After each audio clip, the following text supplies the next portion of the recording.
Yeah, so I would say let's go ahead and get started. Yeah. Welcome and thank you for joining us, and welcome back if you participated with us in any of our live meditations that we've been conducting or our previous session 2 weeks ago. What I'd like to do is introduce Jennifer Saramboli. She is the founder and CEO of Studio B. Jennifer began her career in corporate sales back in 1999 in the telecom industry. After nearly a decade of success in that industry, she suffered from burnout. She trained to be a yoga teacher, and that transformed her life.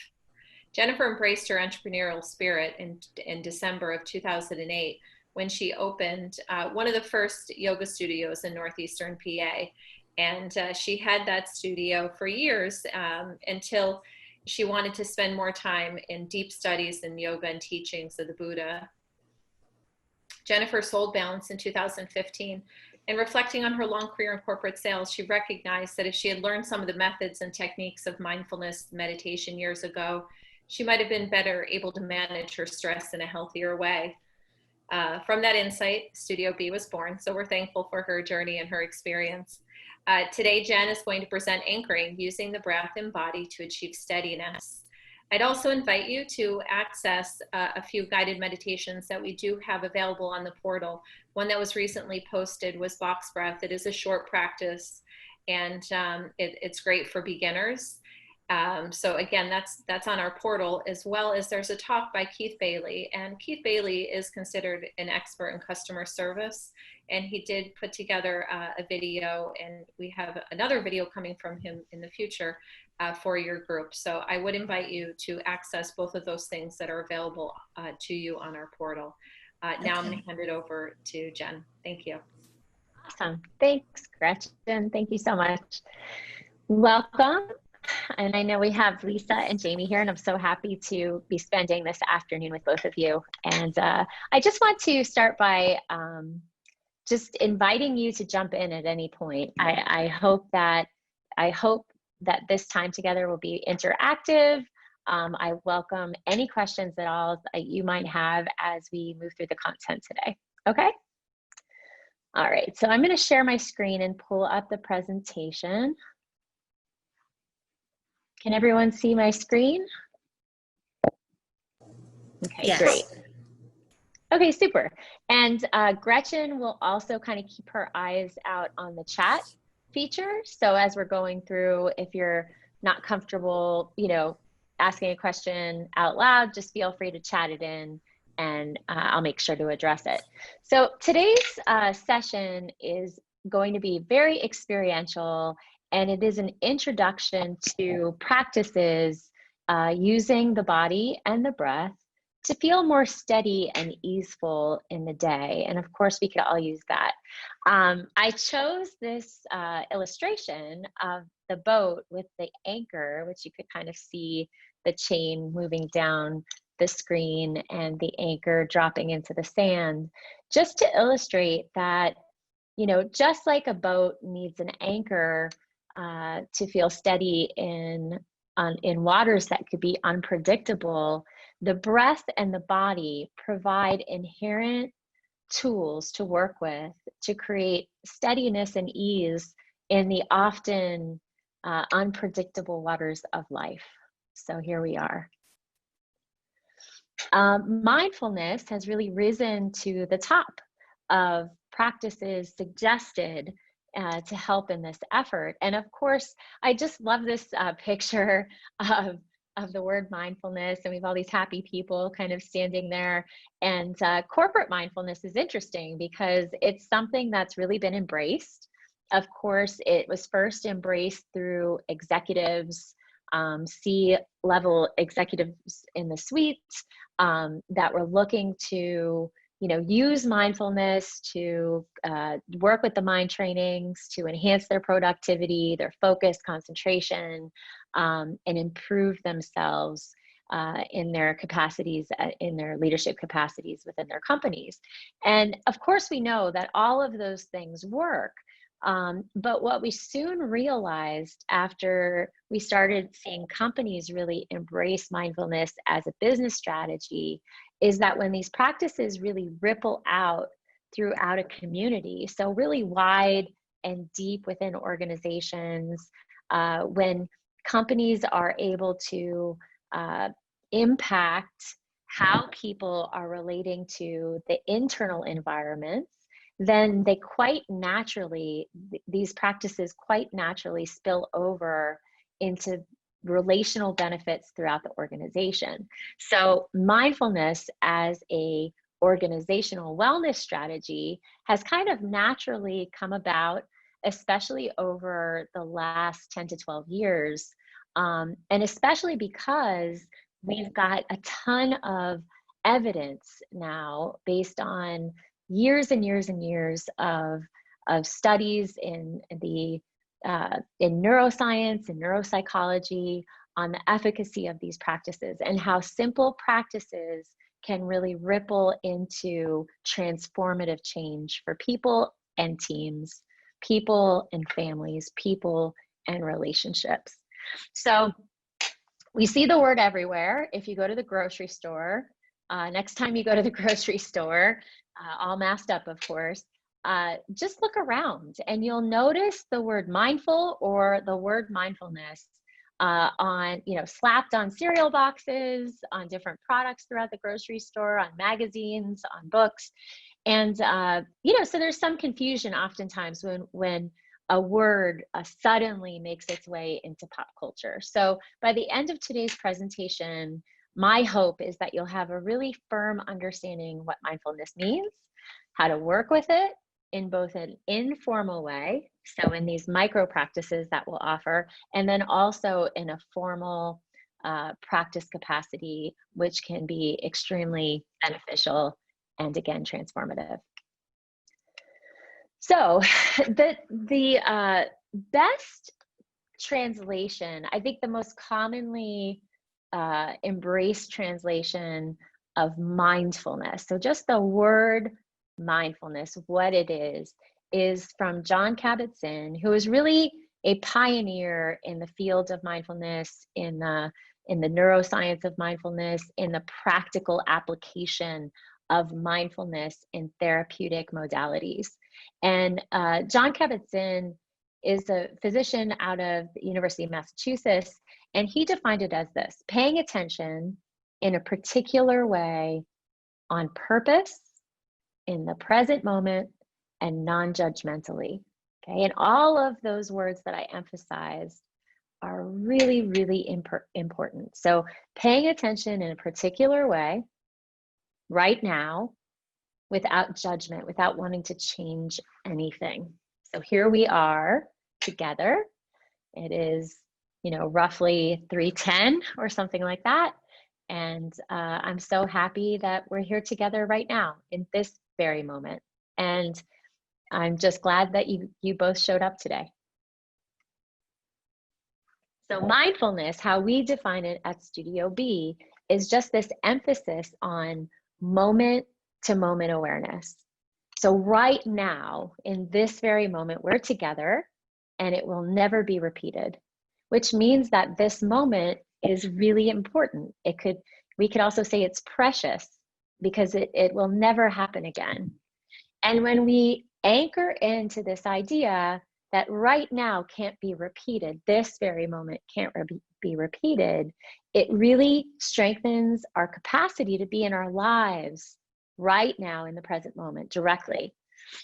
Years ago, I have 4 children, and years ago I was my boys are older now, so the 24 and 22. Actually, Josh will be 22 on Sunday, and the girls are 16 and 12.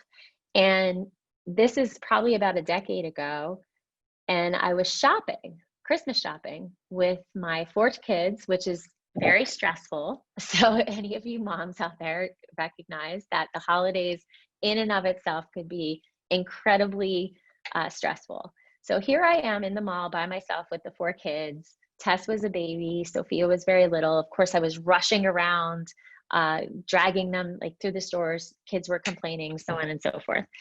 And my daughter kind of started lagging behind. And we were on the 2nd floor in a mall in Scranton. And I was like, come on, Sophia, hurry up, hurry up. And she said, Mommy, don't you see And I said, what do you mean? And I walked over to her and she was just standing, and she was, just this little girl, 5 years old. And she was looking up, and there was this beautiful display in the middle of the mall, this enormous, beautiful Christmas display with reindeers and Santa Claus and, all of the splendor of Christmas. And I didn't even see it. And so in that moment, I just paused with her and we looked at the display. And the only reason really that I remember this moment is because she forced me to drop into full presence with her. Otherwise, I wouldn't have that memory.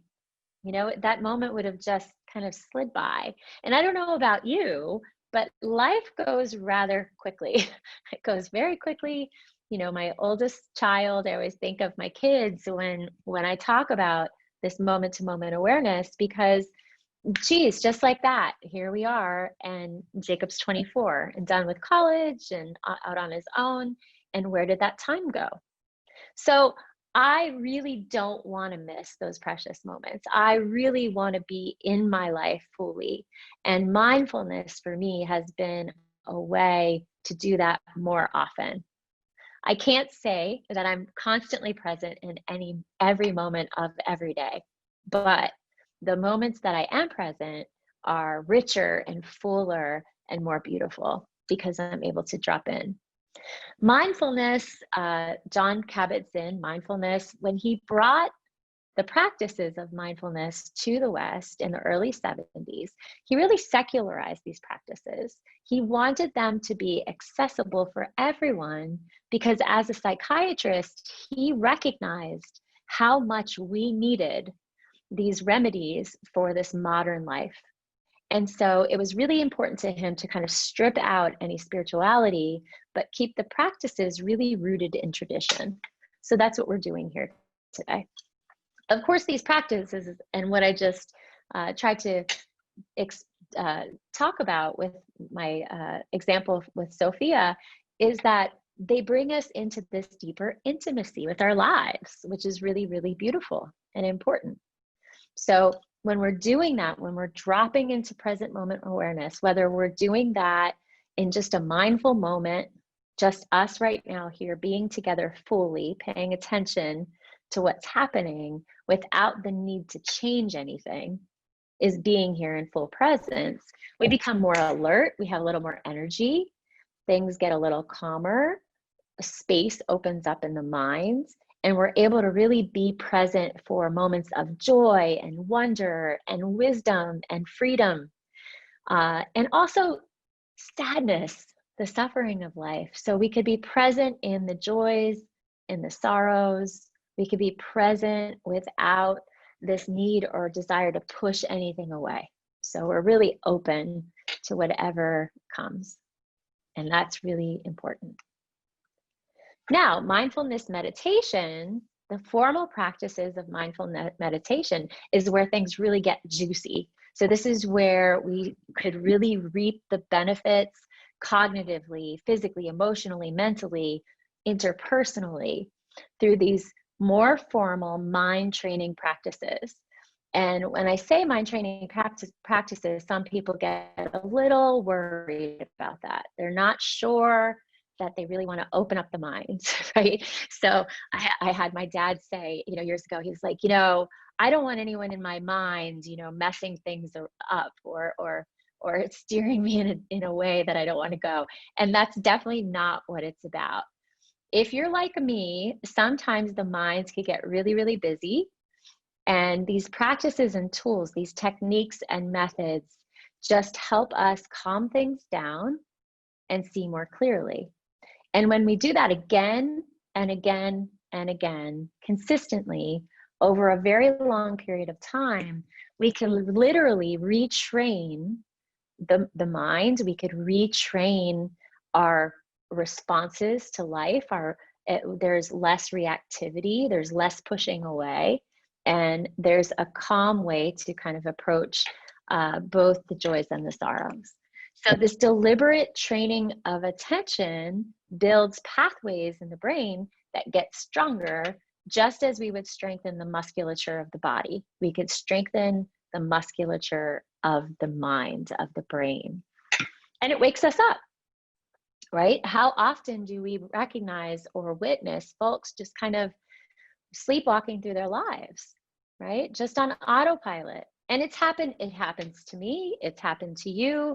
You know, how many times have you driven somewhere and just not even, you know, remembered any part of the drive? You just kind of arrive, right? So we can quite easily go into autopilot if we're not paying attention.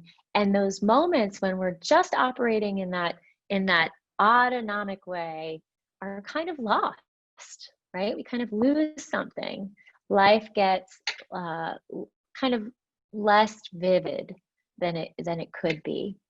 And in this waking up, we start recognizing some biases, patterns, conditioning, habitual thinking, ruminations that aren't really serving us. So they're just kind of habits. So just like you would have a bad habit of maybe biting your nails, right? There's habits in the mind that we can look at and maybe choose a different way. So mindfulness meditation helps us see those things. And of course, it reveals reality.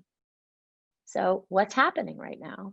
And sometimes that reality can be beautiful, right? Like the image that you're seeing before you, the sunset. You know, I read an article that the average person only sees 5 sunsets in their lifetime. So isn't that incredible, right? And just think that sun sets every single day, every single day. So how often are we awake for the magic that's all around us? And how can we also show up with the same intention and beauty in the moments of sorrow, in the moments of heartbreak, in those moments of loss and grief, which are just as important? So these practices are very adaptable. We can use them in many different ways. There's many, many different types of practices. So some of the practices that I introduce you to today, you may not feel are as supportive as you want them to be or imagine that they could be. Don't give up. There are many, many, many practices. And what we really try to do at Studio B is to not only introduce you to many practices, but many different teachers that orient the practices in many different ways. And I promise you that you will find a connection with one or many practices that we offer. But it's important not to kind of give up if that doesn't happen immediately. And before we get into our first practice, I wanted to give you some motivation, right? Because this is really important. So what made you show up for this experience? So sign up for it. What were you kind of encouraged by someone? Did you feel a little pushed? Is it something that you are really curious about? It's really important to be honest with that. So what made me sign up? What ultimately made me sign up? And if you yourself were the catalyst behind, you know, signing up for the page for this pilot, for our experience together, great. Now the question is, hey, what benefits could I potentially reap from this experience? How could this potentially improve my life? So here are just if this is a very condensed short list, if you could imagine, I try to only hit the high points here, and we'll make sure that you get a copy of this so you could read this on your own. But, you know, mental benefits, reduction of stress. Stress does not go away, but we can transform our relationship to stress so that we're working with stress in a much healthier way. And that, of course, we've seen decreases in anxiety and depression, incredible self-regulation with emotions sometimes could be very difficult to work with. But the practices help us in regulating those emotions. And of course, these enhanced opportunities to experience the joys and the sorrows in life, which we've already talked about. And of course, you could read through all of these on your own, but I wanted to also highlight, you know, physical, cognitive benefits, some of the research coming out right now on how mindfulness protects the brain from early onset dementia, Alzheimer's, how it protects the mind from just the normal aging process. So daily meditators have different cognitive abilities at specific ages that are measured against people that are not meditating. And of course, physical, your heart health, your neurological health, but also I wanted to highlight pain. Mindfulness is an incredible tool in managing chronic pain. We actually have a teacher on our staff that is disabled, and that's how she came into the practices, because she was in a very bad car accident and was dealing with a spinal injury. And she came to mindfulness-based practices to help work with that pain. And now she's a teacher, relational and professional. And we're going to get more into that as we go along. Any questions before I dip into the next? Not yet. Thank you. Okay. Okay, great. Okay, so how does that work? So I wanted to give you a high-level overview of how mindfulness changes the actual brain, so the gray matter in the brain, different regions of the brain. And what we're going to do before we get into this slide is we are going to do a short practice, okay? So I'd like each of you to sit up tall. So if you are at your home, you can just ground your feet. So I'd like you to just uncross your legs. And if you're on a couch or a really comfortable chair, I'd like you to come a little further forward in your seat. Uncross your legs and ground your feet underneath your knees so that you're making full contact with the floor beneath you. Good, and now just take your hands and you could just shake out your fingers for a moment and then just relax your hands down on your lap. Good, maybe just take a few deep breaths. So if it's been a long day, I know you guys might be dealing with some weather and today could have felt particularly stressful. So really just emptying that breath out. And you could close your eyes if that feels supportive. And if closing your eyes does not feel supportive, I'm just setting my timer here. If closing your eyes does not feel supportive, you could just take your gaze down, preferably not on the computer. Just take your gaze down and rest your eyes, soften your gaze. And you could also just observe if that's more comfortable. Good, now just come into stillness. Just really landing your body in this shape, really landing your feet against the floor, landing your seat. Noticing your sit bones grounding in your chair or your cushion. And maybe just pulling the shoulders back and down. Just kind of letting the shoulders drop.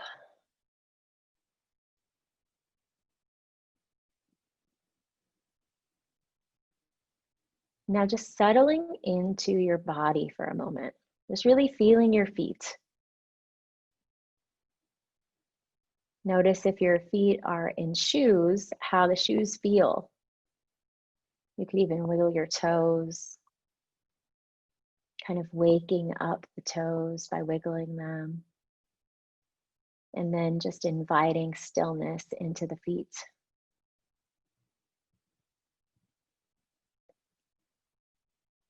And whether your feet are bare against the floor or settled into your shoes, see if you could encourage a connection there.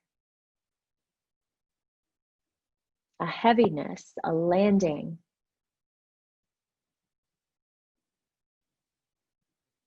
And notice all of the aliveness right here in your feet.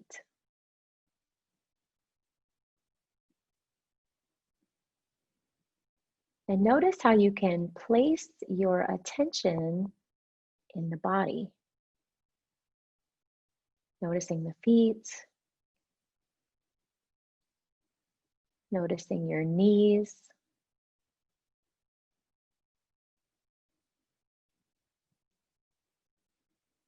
bringing your attention up to your hips.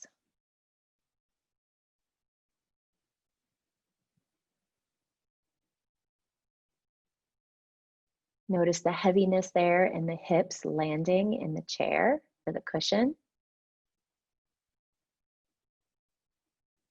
And see if you can evenly distribute your attention between the feet landing and the hips grounding.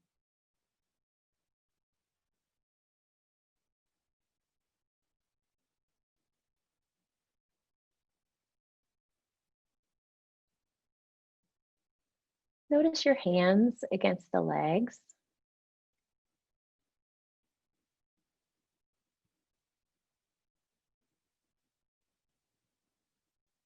Notice your arms and elbows, your shoulders.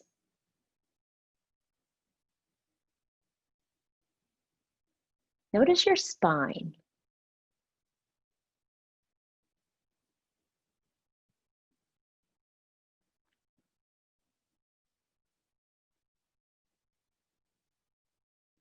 Notice the crown of your head, your ears. Notice your forehead, your eyelashes.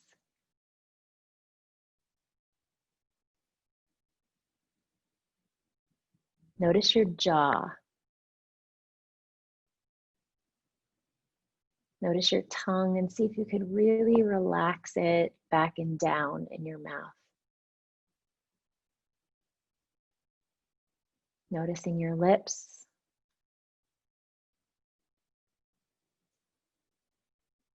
Notice your top lip and see if you could feel the breath there. Breath moving in and out. Perhaps the breath just brushing against that top lip. Coming in and out of the nostrils.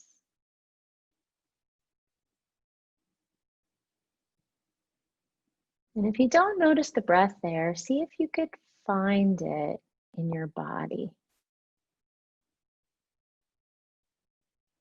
Just noticing that the body's breathing all on its own.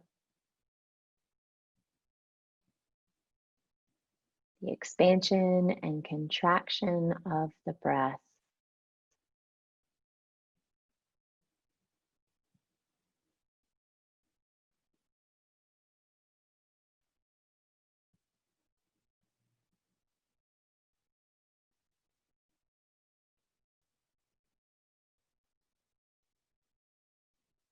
When you're ready, just open your eyes.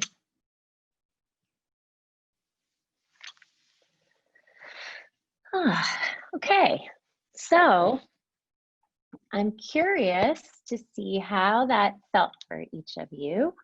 And if you had any questions regarding that short practice, that was about 5 minutes in length. So is that something that you recommend we do on a daily basis, a couple times a day? Yeah. Okay. Yeah. How did that feel? It felt good. Yeah, it felt relaxing. Good, good. And did you notice, is this Lisa? Yes, yes. Yeah. Did you notice any distractions come in while I was kind of leading you through? The only distractions would be because I have the volume turned on my computer. So every time an email came in, I'd, hear the bing of the computer. But right. That's good. So you noticed it. Yes. Good. And you were able to come back into the body, correct? Yes. Good.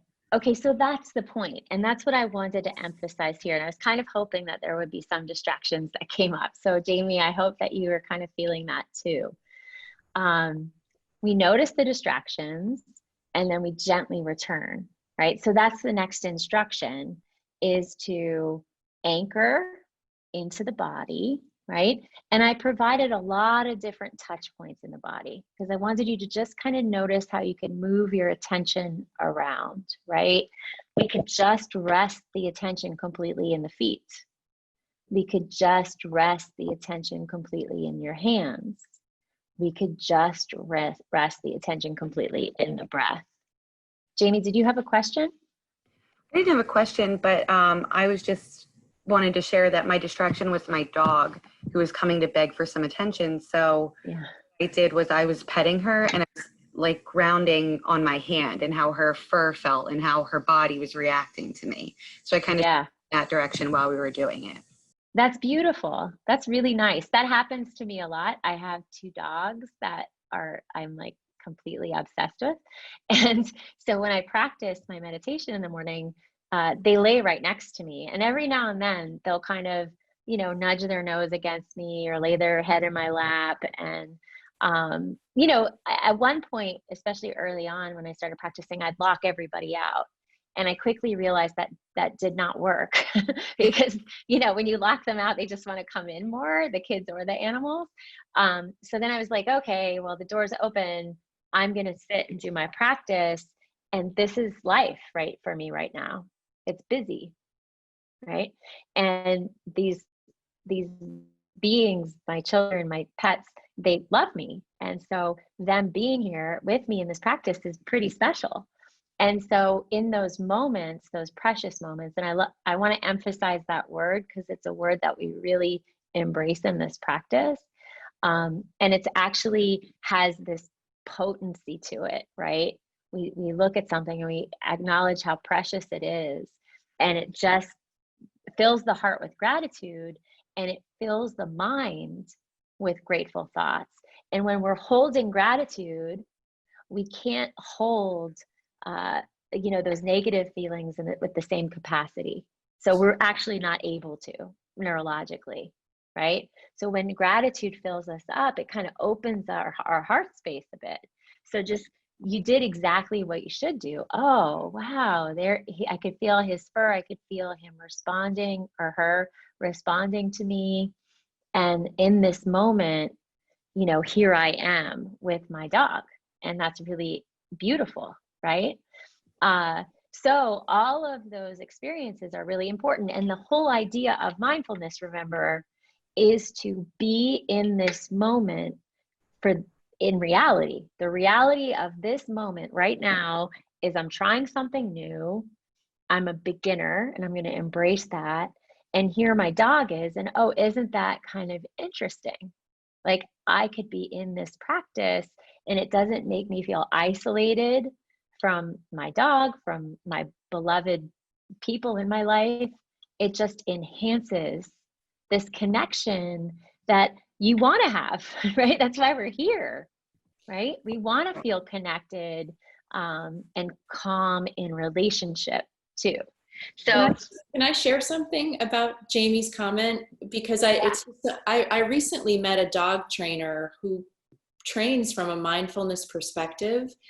And he talked about an act of mindfulness is exactly what you described, placing your hands on your pet. And the actual act of touching your pet produces oxytocin in the body, which will counter all of your stress hormones, both for you and for the animal. And that our animals are always living in present tense.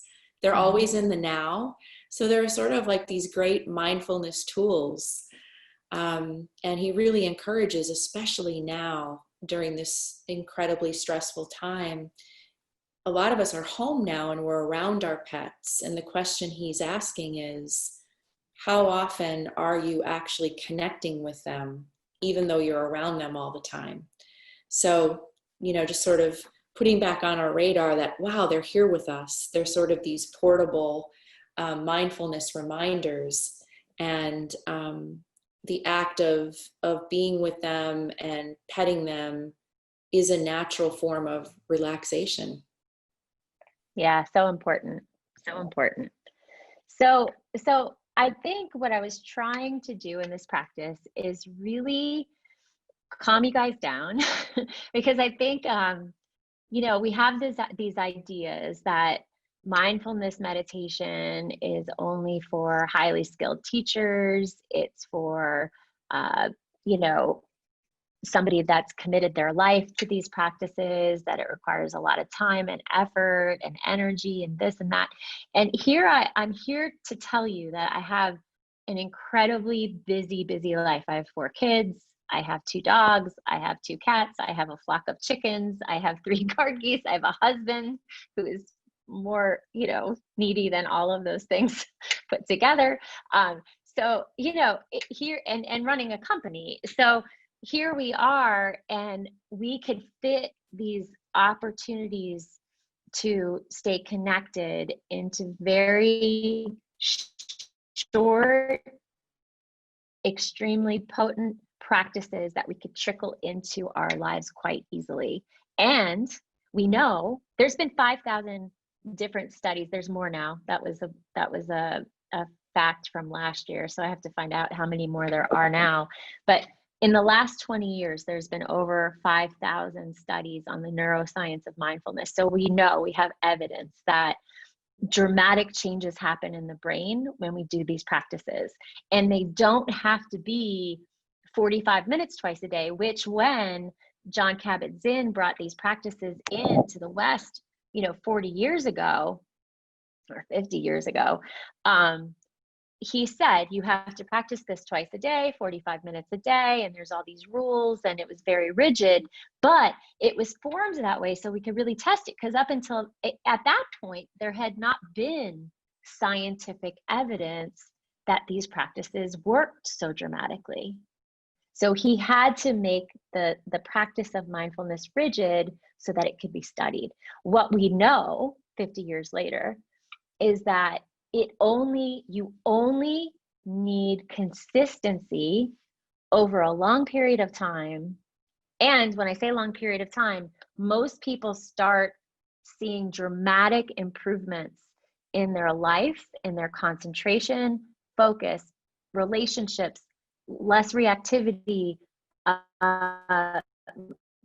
more able to stay present, increased productivity in a professional setting. After just 6 weeks. So 6 to 8 weeks is when we could see these changes on medical imaging. And what changes am I referring to? So the amygdala, remember, neurons that fire together wire together. So that's why this formal practice, and Lisa, back to your question, is so important, right? So just dedicating 3 to 5 minutes to start, once or twice a day, or however many times you want to do it, but once a day is enough. Consistently, over time, we change the way that the neurons in the brain are wiring together. And that mental musculature is important because of stress. So what does stress do to the brain? It kind of traps us in the part of the brain that is the oldest part of the brain, like the lizard part of the brain. It's called the amygdala.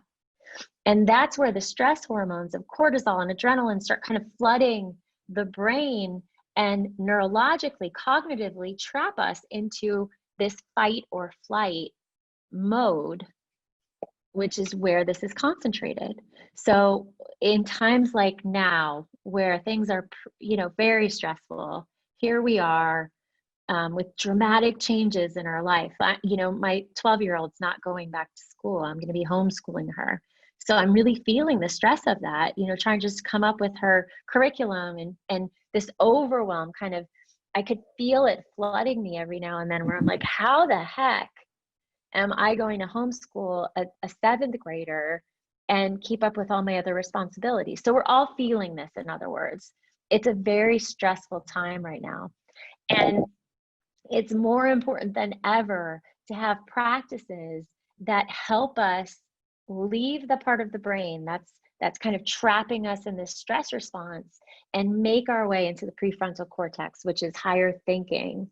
This is where we have access to problem solving, and we could really regulate our responsiveness instead of feeling so reactive and scared and wanting to run away or just shut down. So as the amygdala, and these are different studies that I'm referencing here in this slide, but studies show that people that have consistent daily practices, the part of the brain that's responsible for trapping us becomes less active, and they actually can see less gray matter formed there. So that's showing that there's less attention, less neurons firing there in the stress part of the brain, and more neurons coming into this prefrontal cortex. And the way that we do that is by dropping into the body, by bringing our attention into the breath, by noticing distractions, and gently returning back to the attention in the body, the attention in the breath. It's very simple, right? And without direction that you just had, there was no direction in notice the distraction and gently return, but that's what we layer on next, right? So noticing this distraction, in some cases, opening to that, like you did, Jamie. Oh, here I am in this beautiful moment.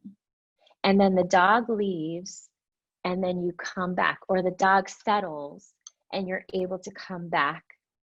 And that in that act of gently returning, we are building the mental musculature of the brain. We are building strong neural pathways in to the parts of the brain where we could become calm and steady and responsive and resilient, right? So we begin trusting that yes, the distractions will come, the stress will come, the weather will change, life is always constantly unpredictable and changing. And I could sit in the midst of all of this and come back to my breath. I could come back into this moment, because the breath, the body, our pets live in the present moment. They exist in the present moment. And in the present moment, right now, everything's okay, right? Everything's okay. Here I am, everything's okay. And that just calms the stress response down in a dramatic way. Additionally, while we're doing this, the hippocampus, which is intrinsically related to the amygdala, and it's related to our memories, it becomes more active. It helps us regulate. That regulation control over the amygdala gets stronger, and we become more resilient, because we start trusting that even though the waters are going to get rough, remember that boat, that anchor, that waters are going to get rough and unpredictable, and my boat might go up and down, and I'm going to feel it sometimes. I have an anchor in the breath, I have an anchor in the body, and I could gently return into the moment, this present moment. This is a mindfulness practice. The present moment, mindfulness brings us here. Okay? The prefrontal cortex becomes more active. Thicker cortical regions, this is important because these studies have been really coming out over the last 2 years. Thicker cortical regions, so this has everything to do with the normal processes of aging in the brain and how the brain ages, and how mindfulness practices protect the brain from early onset processing and sensory issues related to dementia and Alzheimer's. Okay, any questions here? There was a lot to unpack.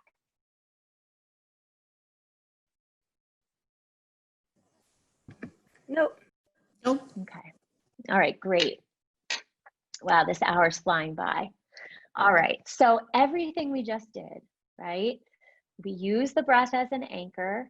And I think Christine mentioned this, that our dogs are like the ultimate mobile device. The breath really is the ultimate mobile device. We take it everywhere. That's a quote by a teacher named Sharon Salzberg, and she's one of the most important teachers in the West of the insight practices, of the secular mindfulness practices. She's just amazing. But she says, you've always got it. right? So we now, once we get practices under our belt, we don't have to always sit in a quiet room in the dark, or, you know, on a special seat or whatever to do these practices. We could just drop into the breath. And it is a direct connection into the central nervous system. We could immediately calm the system down when we notice we're feeling triggered, when we're feeling the incredible heaviness that stress lays on us, on our bodies. We all know that. So think about that for a second. How the breath responds to stress. What happens? What happens if you are, you know, at a grocery store and you notice some sort of situation in front of you? This has happened to me, so this is what I'm using for example. If you see something go down, you know, there's drama going down and you're trying to stay out of it, but you notice, oh, I'm getting really triggered. I feel like I should do something. Somebody needs to do something. What happens, right? Your breath starts to speed up. Yeah, immediately, right? What happens in the body?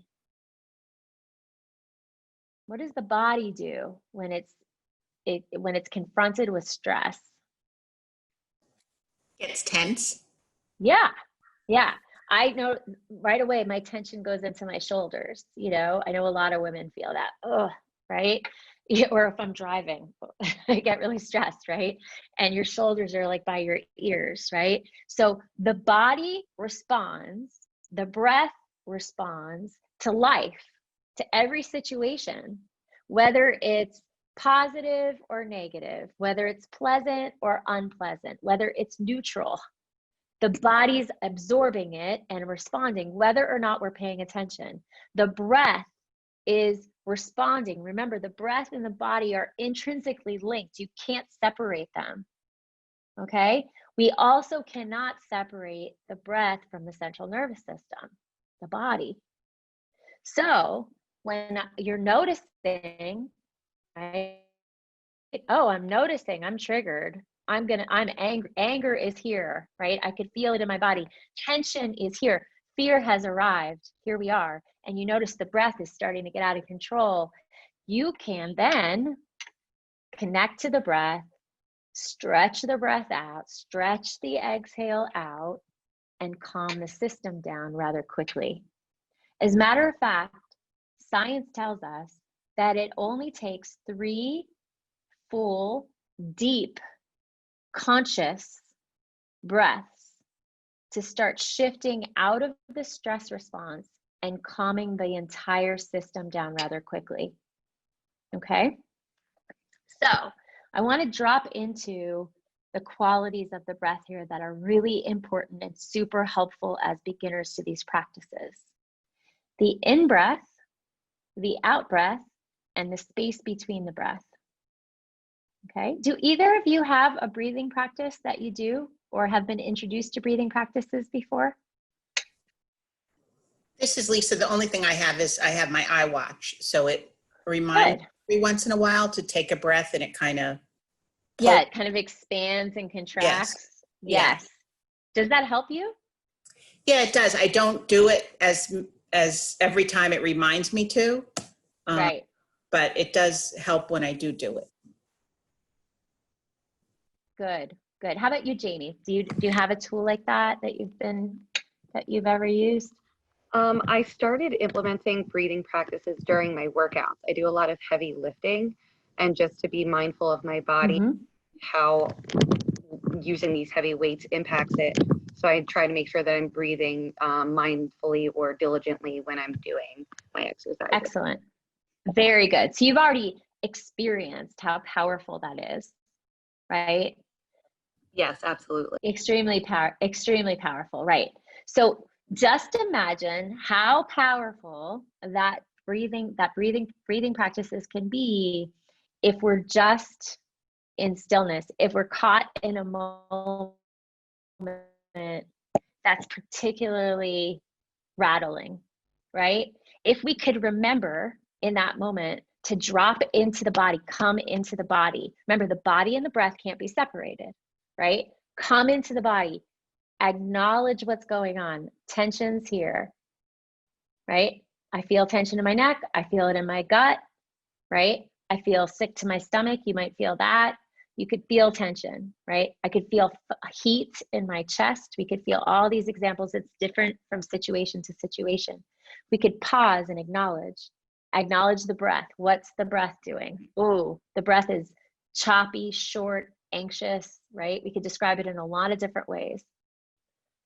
And we could pause and we could drop into the qualities of the out breath. When we are feeling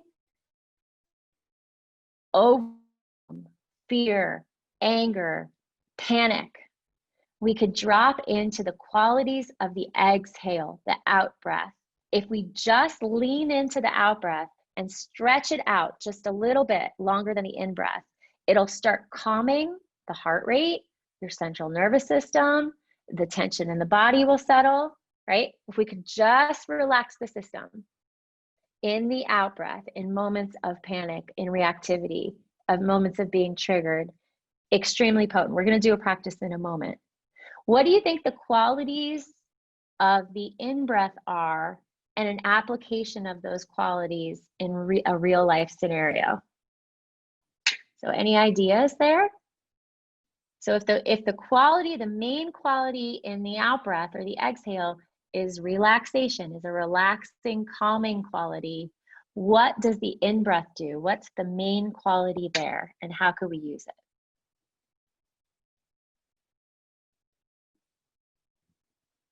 Any ideas? So I think, Jamie, you've had this experience, right?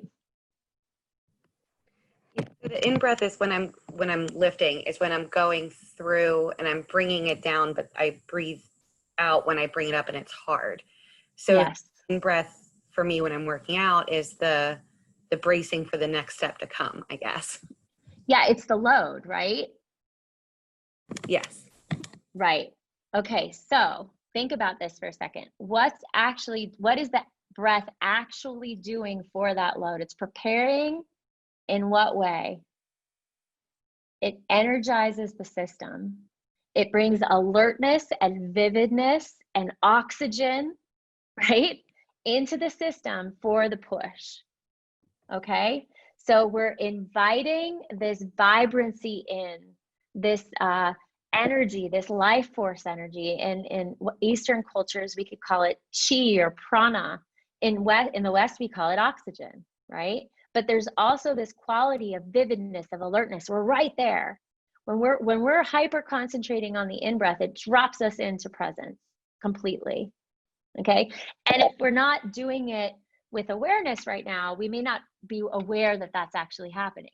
But once we wake up awareness to what actually the potential is for the in-breath, we could use it in really powerful ways, like you're using it right now, but in different ways too. So Lisa, right?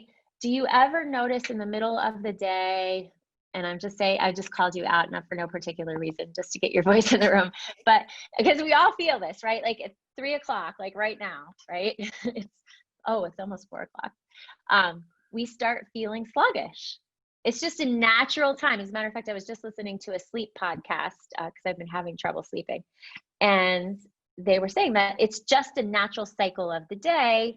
Most people will have, between 2 and 4 o'clock after lunch, they'll start feeling the energy drop and there's a sluggishness there and you'll reach for the coffee or a soda or, this or that.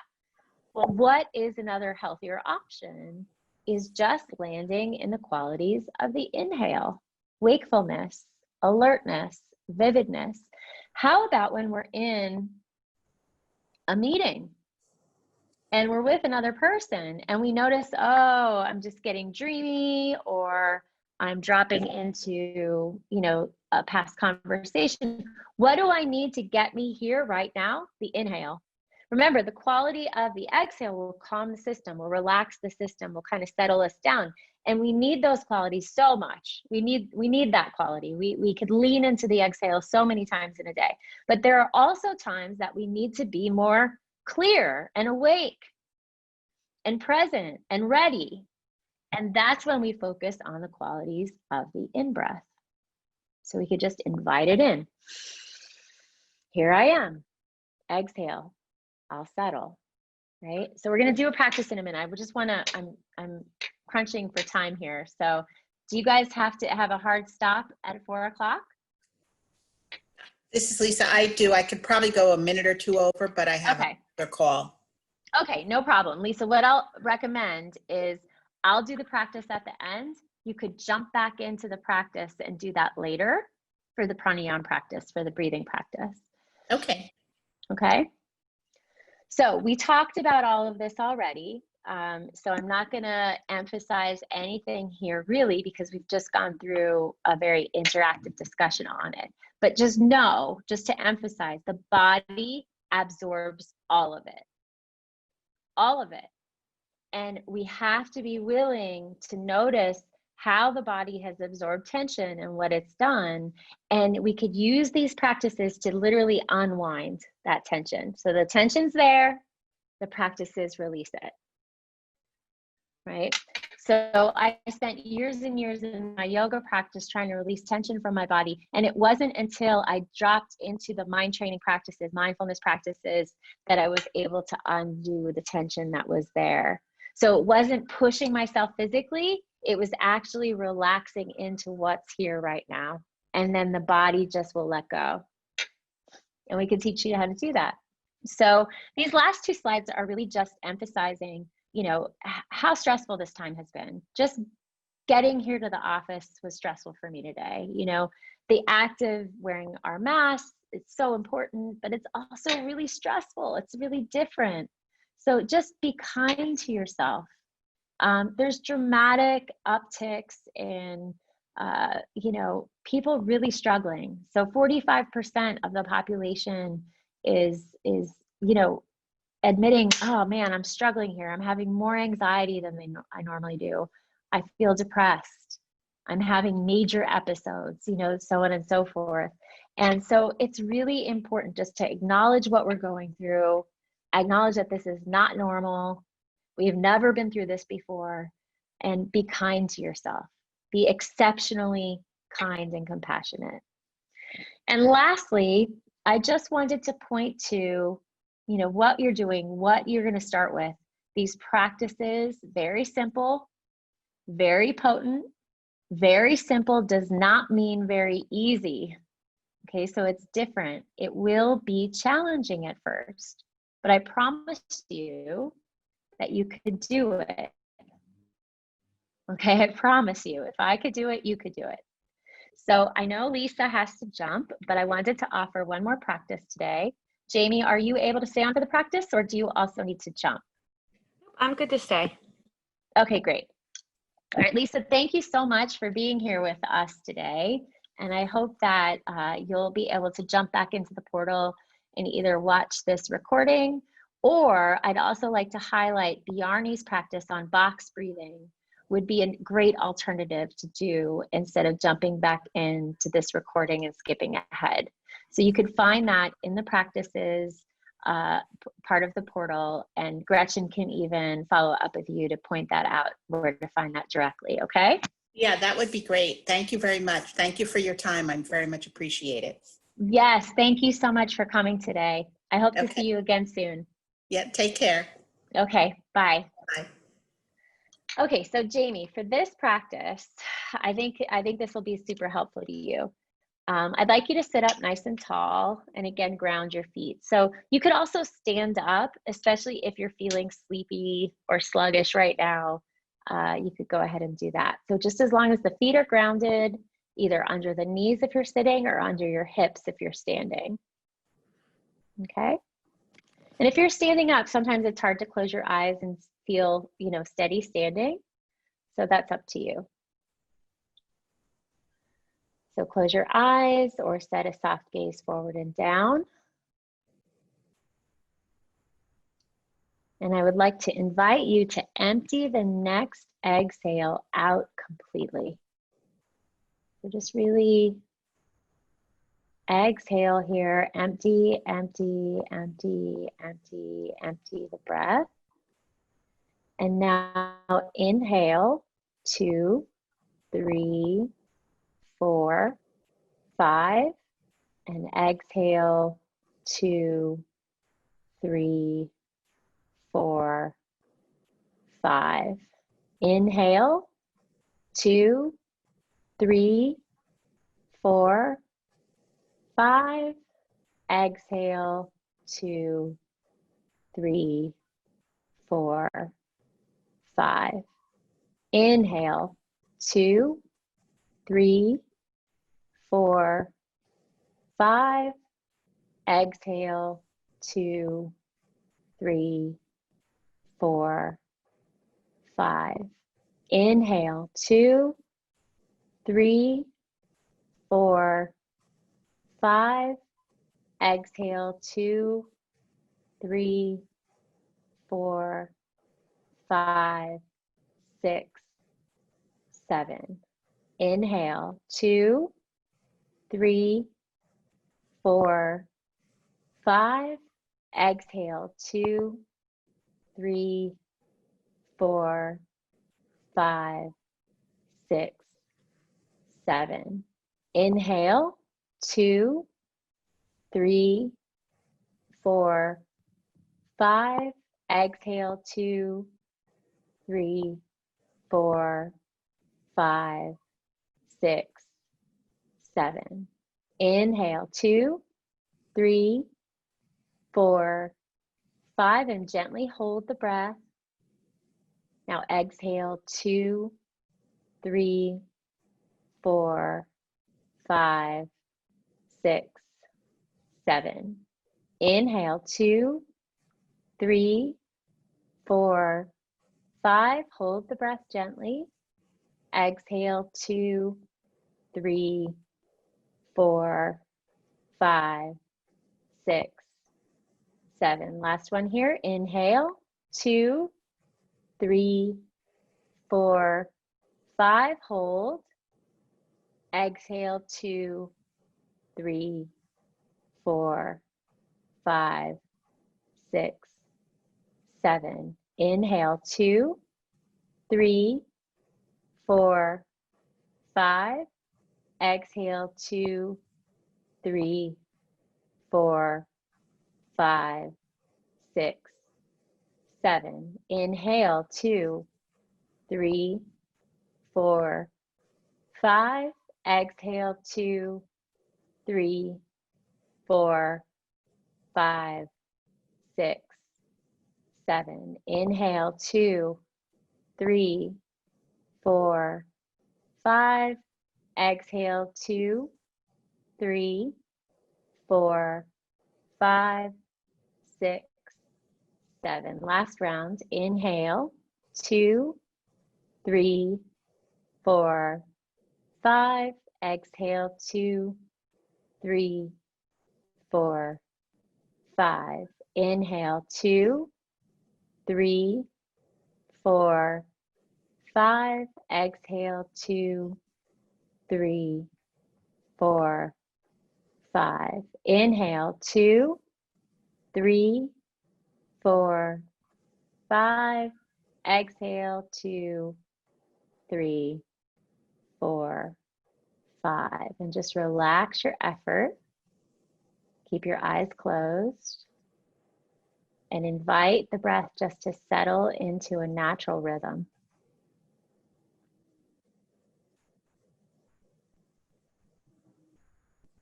And just notice those natural qualities in the in-breath and in the out-breath. And just bring all of your attention for a moment into the inhale. And really feel it move into the body. Notice that wakefulness here. Notice the aliveness in the inhale.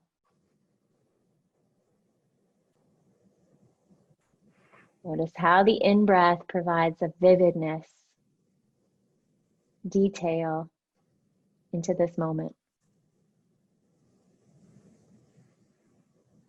And now shift your attention, your insight, your inquiry, your curiosity into the relaxing quality of the out-breath.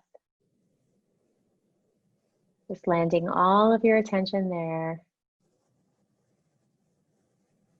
Notice how your system responds to the exhale.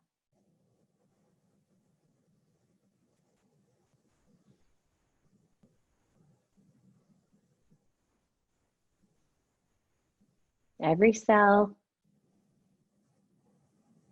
every part of the body has an opportunity to relax on the exhale, on the out breath.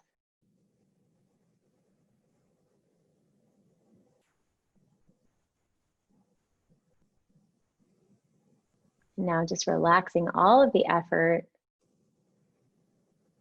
and noticing the quality of the mind in this moment.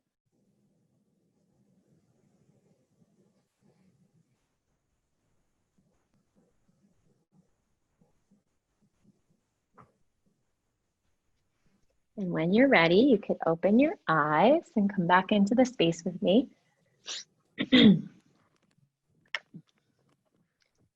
How are you feeling? How was that for you? I'm feeling really good. I have anxiety, and the past couple of days I've been dealing with a problem with a neighbor that's been causing a lot of anxiety. And at times in and out breathing, actually, like, I feel a lot of knots in my gut. Like you said, we can feel it in our gut. And as I was doing breathing, it felt like those were loosening up. And then as the out breathing was going, it was like kind of releasing that. So it felt, I'm coming out of it feeling like, okay, things aren't that bad. Everything's fine. Yeah.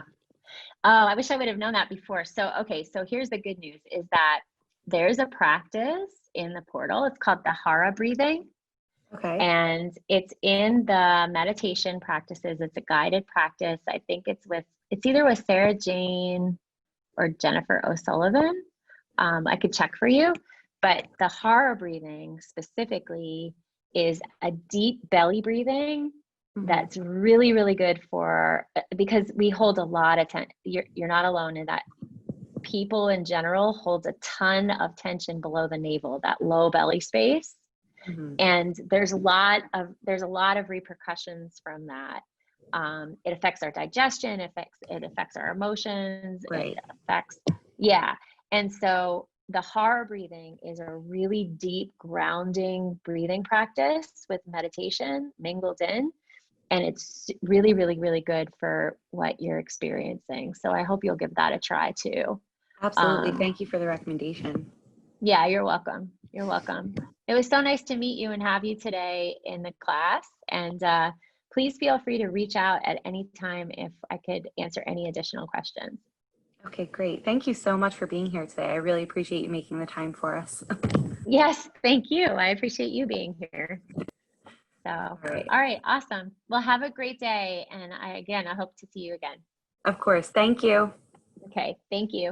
Bye.